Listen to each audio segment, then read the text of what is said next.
Bab 6. Pok. Omi bahkan tidak melihat, kakinya menendang, pantat Roger goyah dan patah. Dan dengan tendangan biasa, seluruh tubuh Roger jatuh ke tanah, memakan seteguk debu. Ah, saudara Ro bahkan bukan lawan. Ketiga adik laki-laki itu terkejut. Keterampilan seni bela diri saudara Ro setidaknya berada di 20 teratas di sekolah A. Roger mengertakkan gigi dan membalik dengan tegak, tetapi dia dipukuli oleh seorang psikopat begitu parah sehingga dia terbakar. Roger membuat gerakan lain, Wild Grand Double Claws, yang bahkan lebih ganas dari gerakan yang baru saja dia lakukan. Omi langsung mencengkram pergelangan tangan Roger. Apa itu Wild Grand Double Claws? Persis seperti ayam jago yang dikejar anjing gila, mengayunkan cakarnya sembarangan. Roger merasa pergelangan tangannya dijepit oleh besi. Roger berkeringat dingin. Omi melemparkan Roger ke atas, dan Roger berputar 3 atau 4 kali di udara sebelum akhirnya jatuh dengan keras. Ah, Roger menjerit. Omi berjalan. Roger panik dan berteriak, ampun, ampun, orang baik. Ketiga adik laki-laki itu menatap bos mereka dengan tidak percaya. Ya Tuhan, Kakak Ro berteriak minta ampun. Apakah ini masih Kakak Ro yang menjalankan kampus? Omi menggelengkan kepalanya dan menghela nafas. Saya tidak menyangka bahwa di dunia ini, kucing berkaki 3 seperti itu bahkan berani keluar dan menjadi hooligan Yupi. Sayangnya, Omi ingat bahwa di dunianya, ada banyak hooligan, tetapi bahkan hooligan terlemah lebih kuat dari mereka dengan jumlah yang tidak diketahui. Ah, orang baik, kasihanilah, saya tidak berani. Wow. Roger menangis sambil memohon belas kasihan. Dia tidak lagi memiliki momentum 5 penjahat besar. Jika dia tidak memohon belas kasihan, hati-hati disia-siakan oleh dia. Ketiga adik laki-laki itu juga sudah putus asa, dan juga berlutut dengan panik, meneriakkan, pria baik menyelamatkan hidup mereka. Omi melihat bahwa keempat Yupis telah memohon belas kasihan, dan tidak mau repot-repot bergaul dengan orang tingkat rendah seperti itu. Omi berteriak keluar, ya ya ya. Mereka berempat segera bangkit dan berguling-guling berantakan. Porse tidak peduli.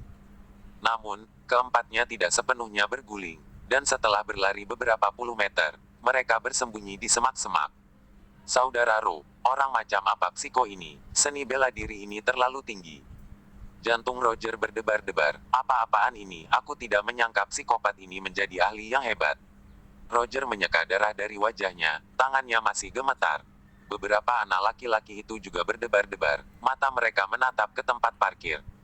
Mereka melihat psikopat itu berdiri di depan bagian depan Porsche, yang masih membunyikan alarm serak. Omi menjadi sedikit marah dan berkata dengan marah, kamu binatang, apakah kamu akan pergi atau tidak? Bajingan, jika kamu terus serak, aku akan menyia-nyiakanmu. Kakak dukun, dukun. Wajah Omi dingin dan dia berkata dengan marah, bajingan, karena kamu sangat buta, kamu bisa pergi ke neraka. Omi mengangkat telapak tangannya dan membantingnya ke kap mobil.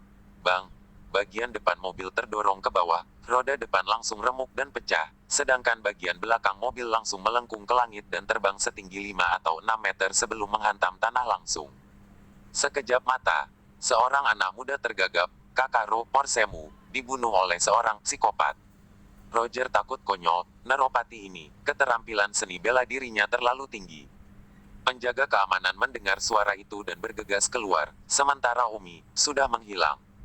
Omi berjalan sendirian di jalan, tanpa tujuan. Beberapa puluh meter di belakang Omi, sebuah Mercedes-Benz diam-diam mengikuti Omi. Gur, pada saat ini, perut Omi bergemuruh keras. Omi meneguk ludahnya dan melihat ke sebuah warung besar di pinggir jalan, tempat beberapa orang sedang makan. Omi menjilat bibirnya, lalu berjalan ke warung besar itu. Omi duduk di meja kosong dan berteriak, Simran. Orang-orang di meja sebelah semua menatap Omi. Omi melihat tidak ada Simran yang datang untuk menyambutnya, dan berteriak lagi, Simran. Masih tidak ada yang datang untuk menyambutnya, sebaliknya semua orang menatapnya. Omi bergumam, kenapa pelayanan restoran di dunia ini begitu buruk? Omi ingat bahwa di dunianya itu, sebelum dia memasuki restoran, Simran menyambutnya dengan senyuman dan berkata, tamu, silakan masuk, salam sangat hangat. Simran, teriak Omi lagi. Pada saat itu, seorang wanita datang, terkejut, menatap Omi selama beberapa detik, dan bertanya, apakah kamu ingin makan? Aku ingin memesan makanan. Wanita itu membawakan menu ke Omi, yang tidak tahu persis apa hidangannya dan dengan santai mencoret 5 atau 6 nama. Setelah memesan, Wanita itu berkata, "Tunggu di sini, saya akan segera membawakannya kepada Anda." "Baiklah." Omi tersenyum, akhirnya bisa makan. Setelah makanan dihidangkan, Omi makan dengan senang hati. Di tengah makan, Omi berteriak, "Simran, sajikan araknya." Wanita yang baru saja menatap Omi dengan bodoh selama beberapa detik, lalu memberinya 2 botol bir. Omi tertawa, botol-botol di dunia ini bahkan seperti ini. Mulut botolnya terlalu kecil, tidak cukup dingin untuk diminum. Omi menjentikkan jarinya dan tutup botolnya terbang. Omi mengambil botol itu dan menuangkannya ke dalam mulutnya. Oh. Omi langsung meminumnya dan memuntahkannya. "Simran, anggur jenis apa kamu? Seperti air, lebih buruk dari air. Buka toko hitam kamu, beri aku kembalian." Wanita itu membawakan sebotol sorghum untuk Omi. Omi meneguknya, tertawa, "Ini keren." Omi tiba-tiba teringat hari-hari ketika dia biasa minum dan makan daging dengan kakak laki-lakinya dalam tegukan besar sementara kakak perempuannya menari dengan pedangnya untuk membantu bersenang-senang. Hari-hari itu tak akan pernah terlupakan. Dan sekarang dia sendirian di dunia yang aneh ini. Tidak pernah kembali. Dia tiba-tiba merasa sedikit sedih. Omi tidak bisa melupakan kerabatnya, terutama kakak perempuannya, yang baru berusia 17 tahun. 1 tahun lebih muda darinya, tetapi dia sudah menjadi kecantikan paling terkenal di dunia. Omi menebak bahwa setiap kali dia mengintip adik perempuannya di kamar mandi, dia sebenarnya tahu, tetapi dia pura-pura tidak tahu. Sekarang dia tidak akan pernah bisa kembali, kakak perempuannya tidak lagi ada hubungannya dengan dia. Si cantik nomor 1 di dunia, atau bahkan jika dia tahu dia mengintip di kamar mandi, itu semua kabur. Di dunianya, dia hanyalah orang mati. Omi meneguk sorghum, dan dia sudah meneteskan air mata di sudut matanya. Setelah 1 botol habis dalam sekejap mata, Omi berteriak, "Simran, datang lagi." Wanita itu menatap Omi dengan takjub, sebotol sorghum, kurang dari 1 menit untuk mengisinya. Wanita itu membawa botol lagi, dan Omi berteriak, "Tidak cukup, 5 botol lagi." Wanita itu tidak mengatakan apa-apa dan membawa 4 botol lagi. Omi merasakan sakit di hatinya dan menenggelamkan kesedihannya melalui anggur. Setelah 5 botol habis, Omi tidak meminta lebih, meskipun dengan kapasitas minumnya, dia masih bisa minum lebih banyak. "Simran, bayar tagihannya." Kali ini wanita itu tahu dia dipanggil dan segera datang. Wanita itu berkata, "Total 235. Omi tidak yakin berapa banyak, dan mengeluarkan dompetnya. Omi melihat foto kakak kelas Zuo, dan kali ini Omi tahu bahwa kasir tidak diperbolehkan. Jadi, Omi mencari kertas lain, tapi sayangnya, hanya ada 1 kertas yang tersisa kecuali foto itu. Omi menyerahkan selembar kertas itu kepada wanita itu. Wanita itu tercengang. Apa maksud Omi dengan memberinya 5 yuan? "Junior, berapa sisa uang kembalian?" tanya Don. Dia hanya punya 1 ini untuk disimpan dan dibelanjakan. 7. Wajah wanita itu segera menjadi gelap, dan dia mengeluarkan 5 dolar dan menginginkan uang kembalian. "Tidak cukup." Wanita itu berteriak berapi-api. Itu tidak cukup." Don Omi tertawa sedikit canggung. "Anda menghabiskan 235, Anda memberi saya 5 dolar, dan Anda ingin kembalian. Oh, jadi bagaimana sekarang? Hanya ini yang saya miliki," kata Omi. Pada saat itu, beberapa pria lain dari dapur datang, dan wanita itu berkata, dia ingin makan makanan pengganggu, mengetahui bahwa dia hanya memiliki 5 dolar untuknya, tetapi dia makan lebih dari 200. Seorang pria kekar berkata dengan marah, "Nak, Anda tidak ingin berkeliaran jika Anda berani makan makanan tiran di tempat saya." Omi tertawa, "Salah paham, saya benar-benar tidak ingin makan makanan tirani." Wanita itu berkata, "Panggil polisi." Pria lain segera menelepon polisi. Kantor polisi ada di dekatnya dan datang dalam beberapa menit. Seorang pria dan seorang wanita datang, dan wanita itu adalah kaptennya. Omi menatap polwan itu dan menemukan bahwa itu adalah wanita cantik dengan tubuh super hot. Omi tidak bisa menahan diri untuk tidak menelan ludahnya. Omi sudah tahu kalau memanggil polisi berarti melapor ke pihak berwajib, dan setelah pemilik warung melapor ke pihak berwajib, Omi tidak melawan. Dia bukan bajingan. Jadi dia menunggu di warung sampai polisi datang. Tidak menyangka bahwa dunia ini seperti ini, dan ada seorang wanita cantik sebagai polisi. Polisi cantik itu bertanya dengan keras, "Siapa yang berani makan makanan pengganggu?" Omi sibuk berkata, "Yang mulia, ini saya sedang makan makanan pengganggu." Polisi wanita cantik itu sangat marah. mengakui dengan tegas ini tidak menempatkan polisi di matanya. Polisi wanita yang berapi-api itu berjalan ke arah Omi dan berkata dengan marah, "Kamu yang makan makanan hegemonik." "Baik tuanku, tuanku." Polisi wanita yang berapi-api itu mengerutkan kening. Omi berkata, "Tapi, tuanku, saya tidak benar-benar ingin makan makanan pengganggu, saya hanya tidak punya cukup uang untuk makan." Wanita dari kios besar berkata dengan marah, "Petugas jangan dengarkan tipu muslihatnya. Dia makan dan minum lebih dari 200 tetapi dia mengambil $5 untuk saya di kasir, jika ini tidak mencoba memakan makanan raja." "Makan, beraninya dia begitu arogan. Bahkan jika dia mengambil $5 untukku, dia masih berani memberitahuku tentang kembaliannya." Petugas cantik itu menatap Omi dan berteriak, "Keluarkan KTP-mu." "Kartu identitas itu apa? Belum pernah lihat," kata Don Omi. "Apa? Jadi seret?" Polisi wanita yang berapi-api dalam kemarahan, sama sekali tidak menaruhnya di matanya. Menyuruhnya untuk mengambil kartu identitas, sebenarnya mengatakan kartu identitas apa polisi sebagai tempat pembuangan monyet. Polisi wanita yang berapi-api temperamen buruk tiba-tiba menendang, "Berurusan dengan bajingan kecil semacam ini, polisi wanita yang berapi-api tidak pernah sopan." Namun, paha Omi sedikit miring. Ledakan api polisi wanita menendang udara, hampir pecah. Polisi wanita ledakan api itu bahkan lebih marah, tetapi juga sedikit terkejut bahwa Omi mampu menghindari tendangannya. Pemilik warung besar itu sibuk berkata, "Petugas, lihat ini bajingan. Dia bahkan berani mempermainkan kalian." Omi sebenarnya tidak tahu apa itu KTP. Polisi wanita yang berapi-api meminta polisi pria untuk menggeledah tubuh Omi dan menemukan dompetnya, tetapi tidak ada ide di dompet, hanya foto. Polisi wanita yang berapi-api itu memerintahkan, "Bawa dia ke dalam mobil dan bawa dia kembali." "Ya, Kapten." Omi dibawa ke mobil polisi oleh polisi laki-laki dan tidak melawan. Petugas polisi cantik itu bertanya kepada pemilik warung, "Berapa banyak yang dia makan?" "Saya akan membayarnya di muka. $235. Petugas cantik itu membayar dan masuk ke mobil polisi. Omi duduk di belakang mobil dan tanpa berkedip menatap petugas pria yang mengemudikan mobil itu. Omi bertanya, "Pak, apa yang diperlukan agar mobil patuh?" Omi berhenti memanggil orang dewasa dan malah memanggil mereka polisi, karena pemilik warung besar itu baru saja memanggil mereka polisi juga. Petugas cantik dan petugas pria tercengang. "Apa katamu? Maksudku, apa yang diperlukan untuk membuat mobil ini patuh?" Kedua polisi itu mengerutkan alisnya dalam-dalam, sama sekali tidak mengerti apa yang dibicarakan orang ini. Dan melihat bagaimana Omi terlihat serius dan tidak terlihat seperti psikopat, maka dia sengaja mempermainkannya. "Jangan bicara, jaga dirimu baik-baik."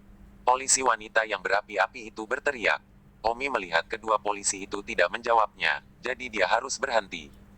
Kembali di kantor polisi, Omi dibawa ke ruang interogasi di mana polisi wanita yang berapi-api menginterogasinya secara pribadi. Dia tidak perlu datang ke sini secara pribadi untuk ini, tetapi dia memiliki kesan yang sangat buruk tentang Omi, dan tidak ada pang yang berani melakukannya. Mainkan dia. Bertahanlah untuk bersikap tegas dan mengaku, "Aku akan memintamu untuk menjawabnya." Polisi wanita yang berapi-api itu berkata dengan serius. "Ya, petugas." Omi menurut dengan anggukan. "Apa namanya?" "Dan Om." "Pekerjaan." "Apa itu karir?" Alis polisi wanita yang berapi-api itu melompat dan mengetuk meja sebagai peringatan. "Jangan menarik bajingan denganku. Aku akan berhati-hati untuk menempatkanmu dalam tahanan. Jadi bersikaplah sendiri." Omi tidak tahu apa itu profesi, jadi dia berkata, "Tidak." Polisi wanita yang berapi-api itu bertanya lagi, "Umur?" Omi ini melakukan kesalahan. Omi berumur 18 tahun di dunianya, tapi berapa umur dunia ini Omi tidak tahu. "Aku tidak tahu." Omi menjawab jujur. Polisi wanita yang berapi-api itu berteriak, "Beri aku kerja sama." "Aku benar-benar tidak tahu," kata Omi dengan wajah polos. Polisi wanita yang berapi-api itu bertanya lagi, "Alamat rumah?" Omi sibuk berkata, "Saya tahu ini, lingkungan Song Tao." "Jadilah spesifik, gedung mana?" "Beberapa nol." "Saya tidak tahu."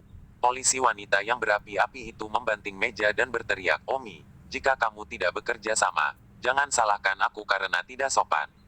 Aku benar-benar tidak tahu." Polisi wanita yang berapi-api itu menatapnya dengan marah, tetapi Omi tidak terintimidasi oleh matanya dan tersenyum, "Hehehe, Omi, kamu sangat tampan. Kamu pasti polisi kecantikan nomor 1 di Jianghu yang terkenal." Omi menunjukkan serangkaian dari senyum menggoda. Polisi wanita yang berapi-api itu tanpa ekspresi. Siapa lagi yang ada di keluarga? Saya tidak tahu. Ada kebiasaan buruk, seperti minum obat dan semacamnya. Omi bertanya, apakah kebiasaan buruk jika kamu suka mengintip kakakmu di kamar mandi? Bang, polisi wanita yang berapi-api itu menamparkan meja dan berkata dengan marah, Omi, apakah kamu masih bermain denganku? Tidak, kamu sendiri yang mengatakan bahwa kamu jujur dan lunak, dan kamu masih belum puas bahwa aku telah mengakui sesuatu yang sangat pribadi. Kamu, polisi wanita yang berapi-api itu melemparkan pena di tangannya. Kepala Omi tersentak. Omi berkata pada dirinya sendiri, polisi cantik ini, dia sangat pemarah, seperti payudaranya, meledak. Kamu baik-baik saja, aku akan melihat berapa lama kamu bisa berbicara keras, aku akan menahanmu sampai kamu mau bekerja sama secara sukarela. Polisi wanita yang berapi-api itu berjalan keluar dari ruang interogasi dan memerintahkan seorang petugas pria untuk menahannya.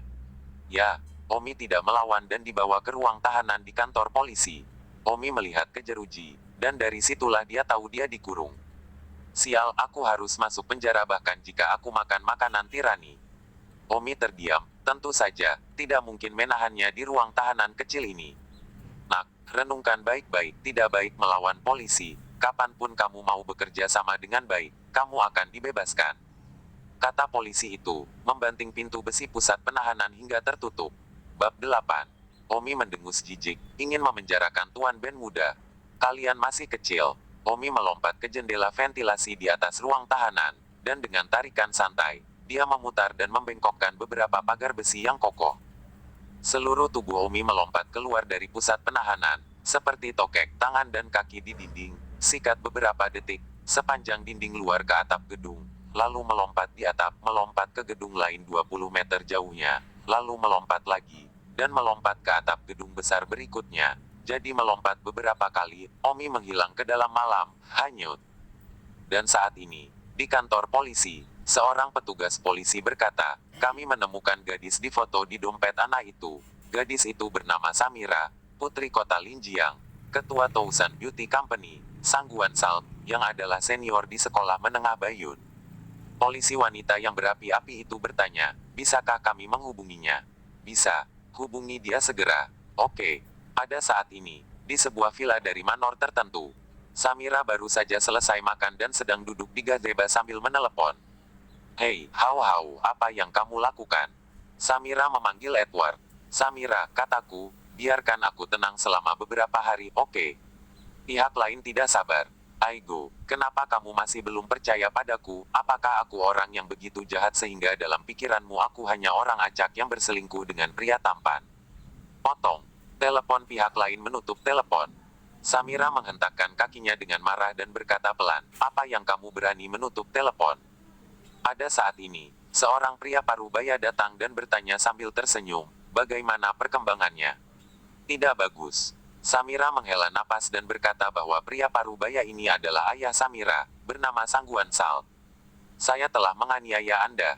Seperti yang Anda tahu, kami dikirim oleh keluarga kami untuk membuat bisnis di kota Linjiang ini. Ada banyak persaingan komersial di sini. Tidak dapat dihindari untuk menyinggung beberapa musuh hitam dan putih. Semakin banyak orang yang kuat untuk dilayani kami, tentu saja lebih baik. Edward berada di peringkat ke-8 dalam seni bela diri di SMA Bayun. Cukup potensial, jika Anda dapat menggunakan kecantikan Anda untuk membuat Edward bersedia menandatangani kontrak penjualan atau sesuatu, itu akan menjadi sempurna. Apa? Anda belum mendapatkannya? Apa yang terjadi? Dengan kecantikan Anda dan sejarah keluarga kami, ini seharusnya mudah dilakukan. Jangan menyebutkannya, membuatku kesal. Apa yang salah? Pagi ini, seorang Omi menulis surat cinta kepada saya dengan konten yang sangat eksplisit, yang dilihat oleh Edward.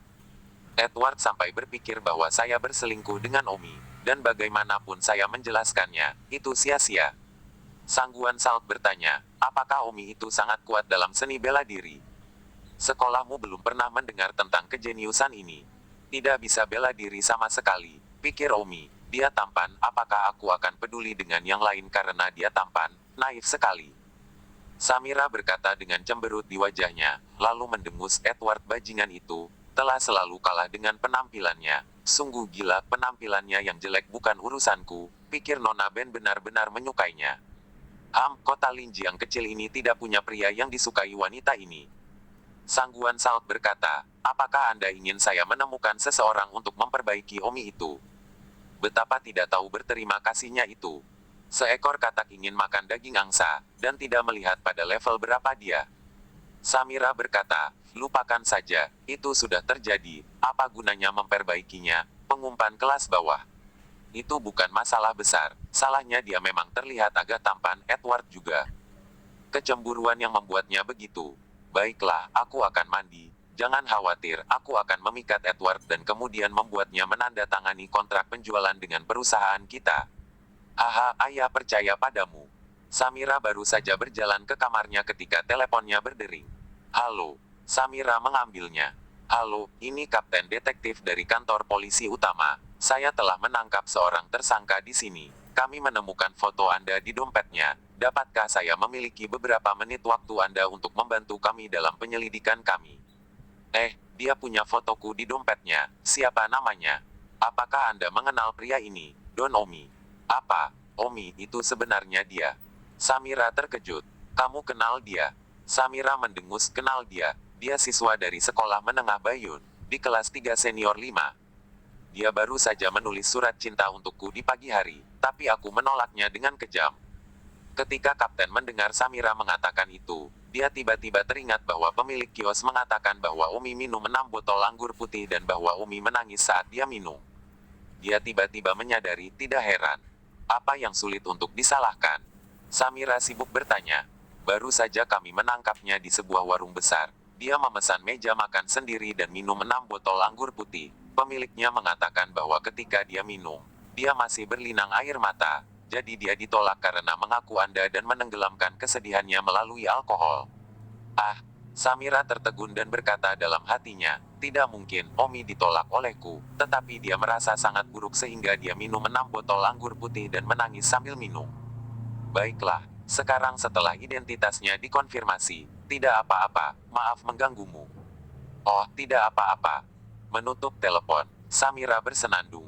Di pagi hari, dia masih mengatakan bahwa saya memiliki payudara kecil dan tidak menyukainya. Tetapi pada malam hari, dia minum 6 botol anggur putih. Mulutnya sangat hina.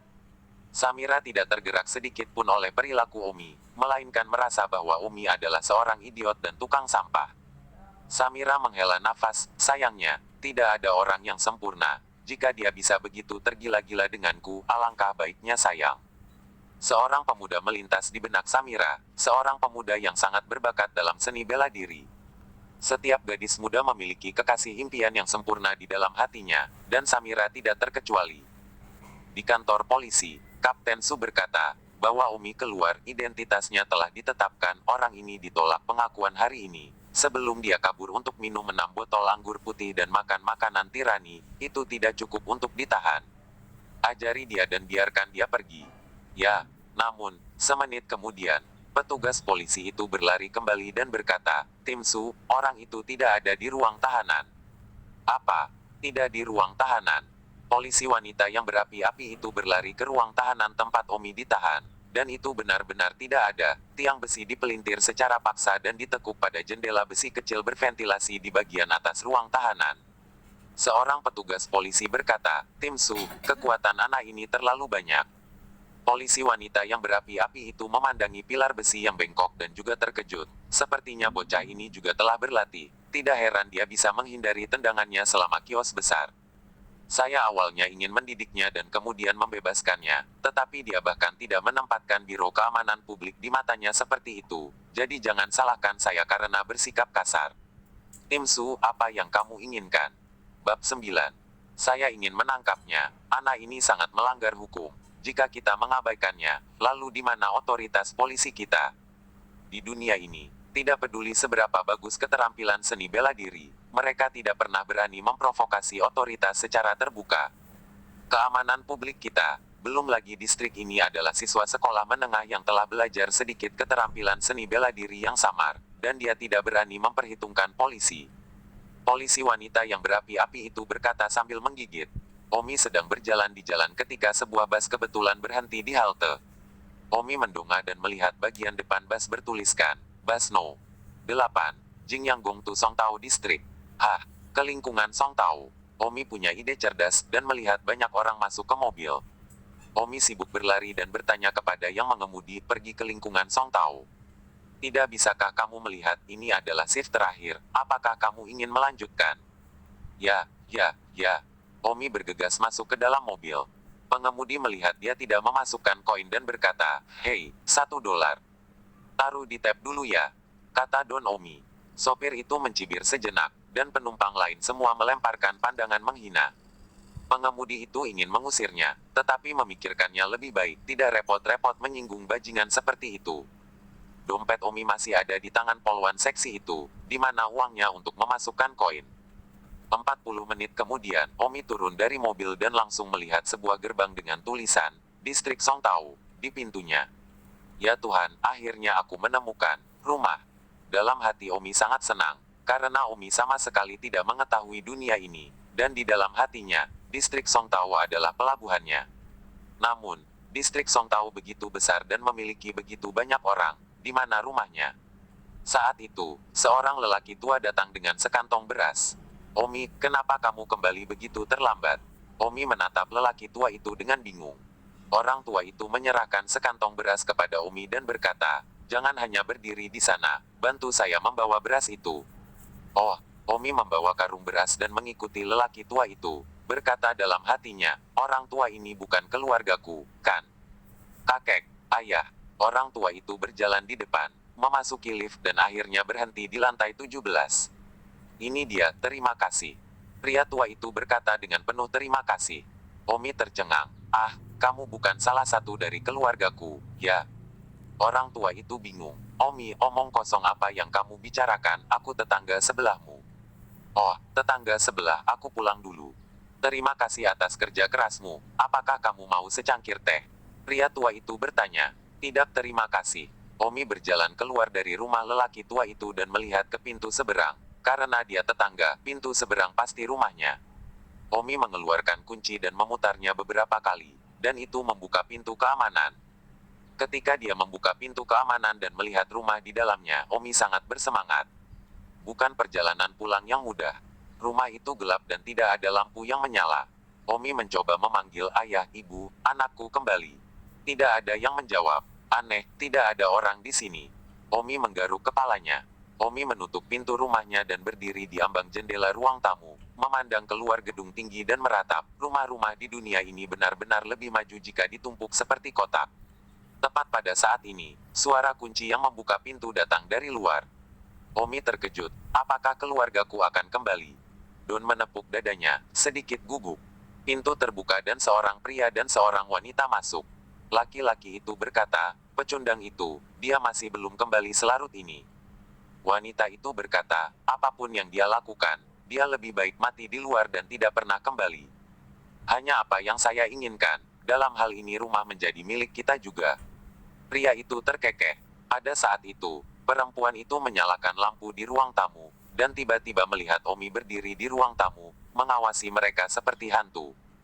Wanita itu mengutuk Omi, "Kamu mencari kematian. Kamu kembali tanpa menyalakan lampu, kamu ingin menakuti ibuku sampai mati." Omi memandang pria dan wanita di depannya dengan bingung.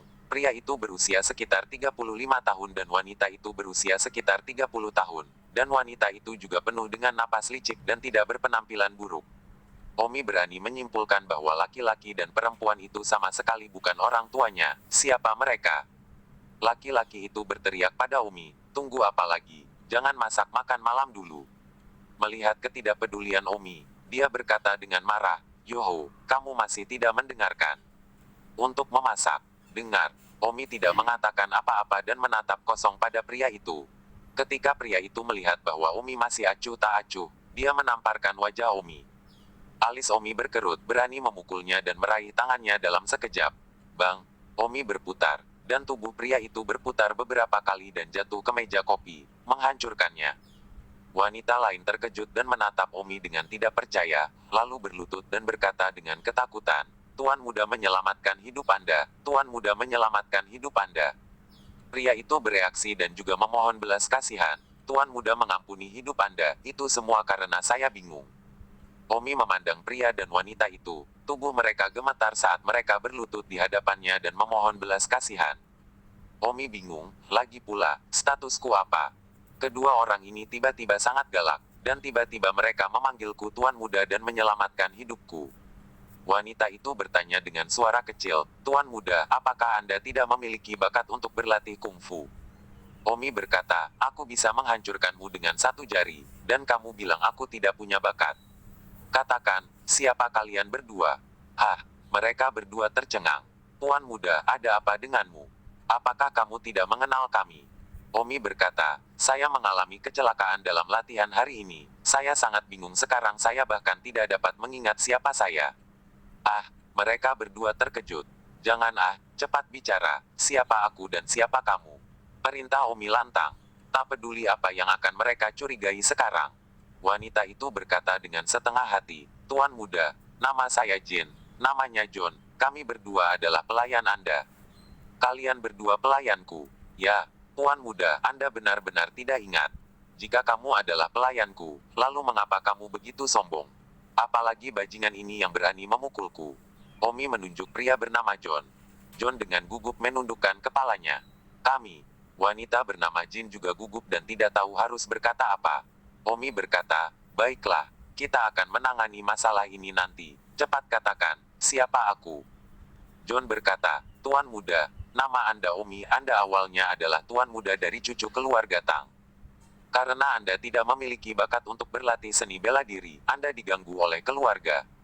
Sekitar 2 tahun yang lalu, Anda dijebak oleh beberapa tuan muda lain dari keluarga, dan kepala keluarga mengusir Anda dari keluarga dengan marah, meninggalkan Anda untuk mengurus diri sendiri. Dan kami berdua, yang ternyata adalah orang tua Anda, hamba, dipercayakan oleh orang tuamu untuk mengikutimu keluar dari keluarga Tang dan menjagamu." Bab 10.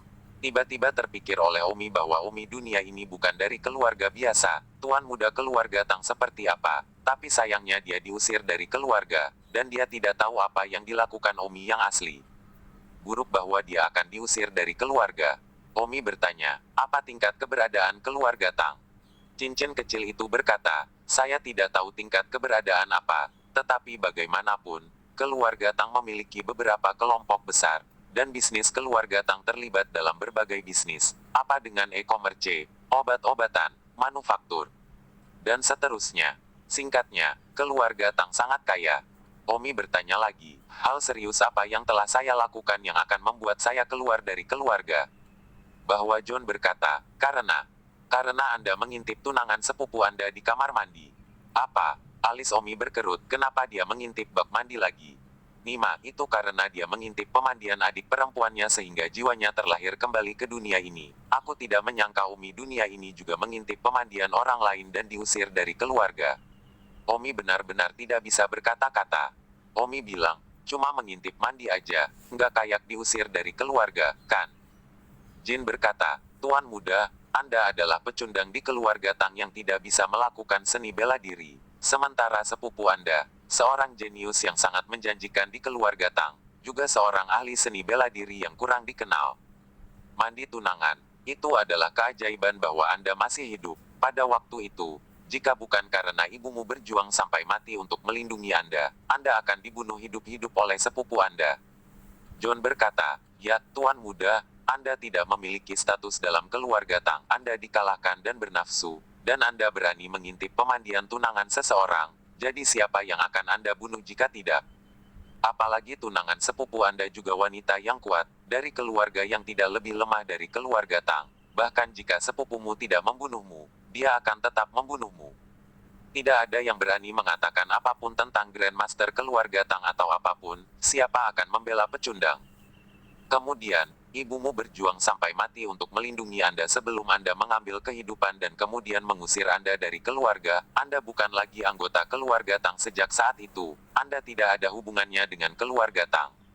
Omi tertawa, tragis sekali. "Tuan muda, mengapa kamu masih tertawa?" Omi berkata dalam hatinya, "Itu bukan urusanku, bukan seperti aku mengintip siapa yang sedang mandi." Omi bertanya lagi, "Apa yang terjadi setelah itu?" John berkata, "Setelah itu, ibumu memberimu sejumlah uang, dan kemudian diam-diam membiarkan kami meninggalkan keluarga Tang bersamamu."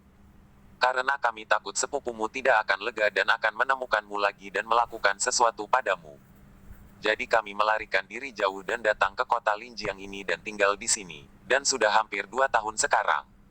Omi sudah jelas tentang statusnya saat ini dan hatinya damai. Omi memandang kedua pelayan, Jin dan John, dan tersenyum. Jin dan John merasa merinding saat melihat Omi tertawa terbahak-bahak.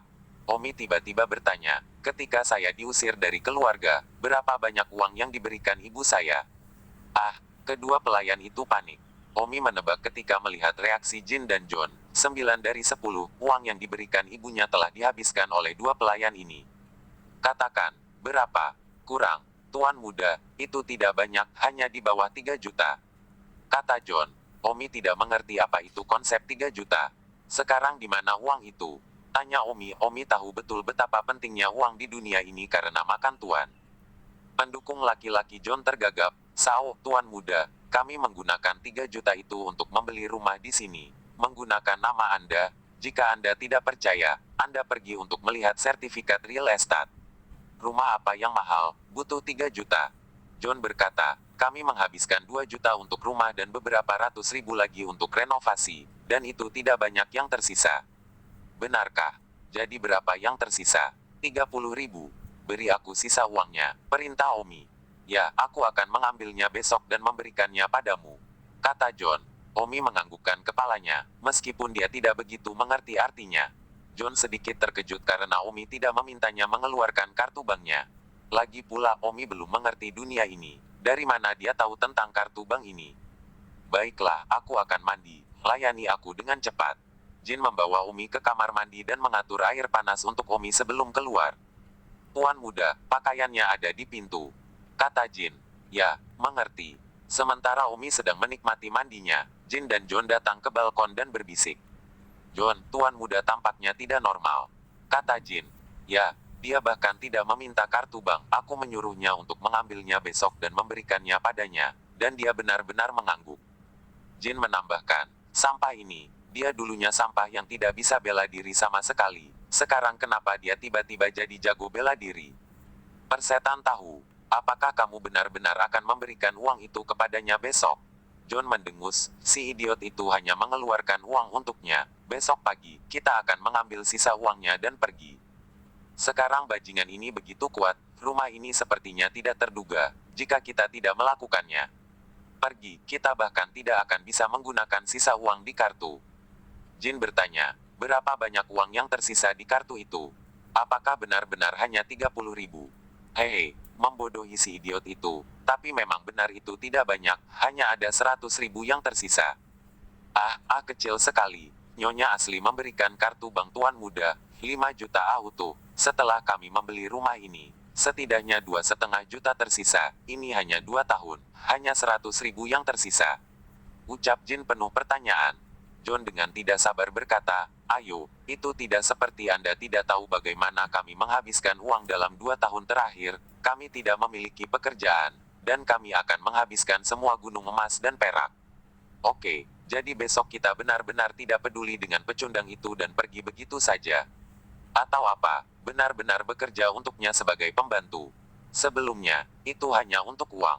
Sekarang apa? Apakah menurutmu ada masa depan dalam mengikutinya? Jin penuh dengan keengganan. Rumah ini dibeli dengan 20.000 meter persegi. Nilainya 2 juta. Apakah Anda benar-benar tidak menginginkannya? John mendengus Jin. Kamu benar-benar berpikir tempat ini adalah rumahmu? Jika Tuan Muda masih tidak berguna seperti sebelumnya, dia mungkin bisa mengubah rumah itu menjadi milik kita. Tetapi jangan pikirkan itu sekarang. Jangan lupa, itu nama Tuan Muda di akta properti ini. Mengapa kita begitu bodoh ketika kita membeli rumah di tempat pertama? Mengapa kita menulis namanya?